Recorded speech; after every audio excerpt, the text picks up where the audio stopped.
प्रभु यीशु मसीह के सामर्थी और जलाली नाम में आज दिनांक 30 नवंबर दिन बुधवार को हम आप सब श्रोताओं का हार्दिक स्वागत करते हैं। आज के दिन के लिए वचन लिया गया है यहेजकेल की पुस्तक 47 अध्याय 5 पद।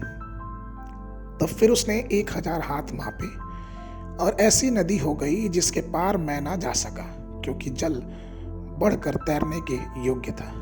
अर्थात ऐसी नदी थी जिसको पार कोई ना जा सकता था।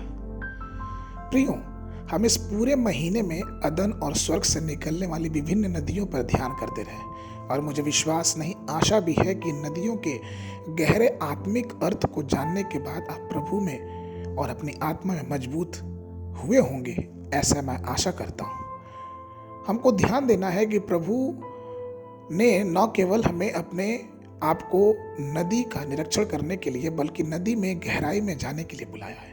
लेकिन इससे पहले कि हम इतनी अधिक गहराई में जाएं, आइए हम अपने आध्यात्मिक अनुभव के विभिन्न चरणों को जल्दी से एक बार देख लें। सबसे पहला, टकने तक के गहरे अनुभव अर्थात पवित्र आत्मा का दान पाना। दूसरा कि घुटने तक का गहरा अनुभव अर्थात प्रार्थना में और प्रार्थना की भाव में अपने आप को अंधमुत कर देना। तीसरा, कमर तक के गहरे अनुभव, जो कि यह बताता है कि हमको किस प्रकार से अपनी कमर बांधकर यहोवा की सेवा करने के लिए हमेशा तैयार रहना चाहिए।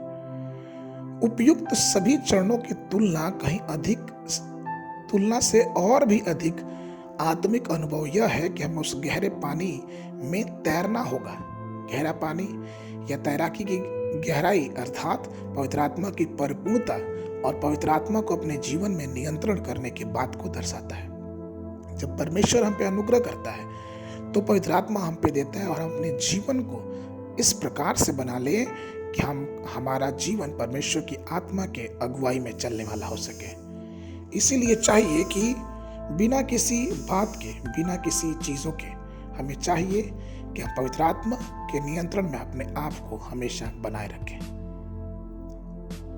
हमें ऐसा नहीं चाहिए कि हम अपने जीवन में शारीरिक अभिलाषाओं को थोड़ी पूरी कर लें और थोड़ी आत्मिक अभिलाषाओं को पूरी कर लें। नहीं, हमें ऐसा भी नहीं चाहिए कि हम 50-50% में शारीरिक और संसारिक और आत्मिक अभिलाषाओं को पूरी करें। ऐसा नहीं होना चाहिए। लेकिन हमें चाहिए कि हम पवित्र आत्मा की नदी में हमेशा अपने आप को लेके चलते रहें। अर्थात हमें अपने जीवन में पूर्ण रूप से परमेश्वर के अभिषेक को नियंत्रण देना चाहिए कि हाँ प्रभु, आप हमारे जीवनों में नियंत्रण करिए।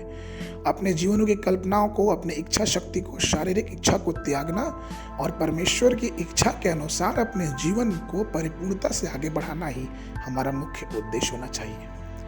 हमें चाहिए कि हम सब गहरे पानी के अनुभव में अपने जीवन में चलें, पवित्र आत्मा से परिपूर्ण होते जाएं, प्रभु में आनंदित होते जाएं और गहरे जल में उतरते जाएं। क्योंकि जब तक हम अपनी आत्मा को प्रभु की आत्मा के हवाले नहीं करेंगे तब तक हम उस गहरे जल का अनुभव नहीं ले पाएंगे। हम परमेश्वर की संतान हैं और जब हम उसकी संतान हैं तो हमें ये भी जानना है कि हम उसके वारिस भी हैं। परमेश्वर के वारिस अर्थात परमेश्वर के साथ और परमेश्वर के कार्यों को पूरा करना ही हम जो उसके बेटे और बेटियां हैं हमारा कर्तव्य होना चाहिए। इसलिए आइए हम अपने जीवन को गहरे जल के ऊपर उतारे अर्थात अपने संपूर्ण जीवन को परमेश्वर की आत्मा के हवाले कर दें और उसकी अगुवाई के अनुसार अपने जीवन को बिताते चलें। आज के मनन के लिए योएल नबी की पुस्तक उसका 3 अध्याय 1 पद। और उस समय पहाड़ों से नया दाखबदू टपकने लगेगा और टीलों से दूध बहने लगेगा और यहूदा देश के सब नाले जल से भर जाएंगे और यहोवा के भवन में से एक सोता फूट निकलेगा जिससे सितीम का नाम नाला सींचा जाएगा। बाइबल अध्ययन के लिए सुबह के समय यहेजकेल नबी की पुस्तक 37, 38, 39 अध्याय, संध्या के समय 2 पतरस की पत्री उसका 2 अध्याय। परमेश्वर आप सबको आशीष देवे।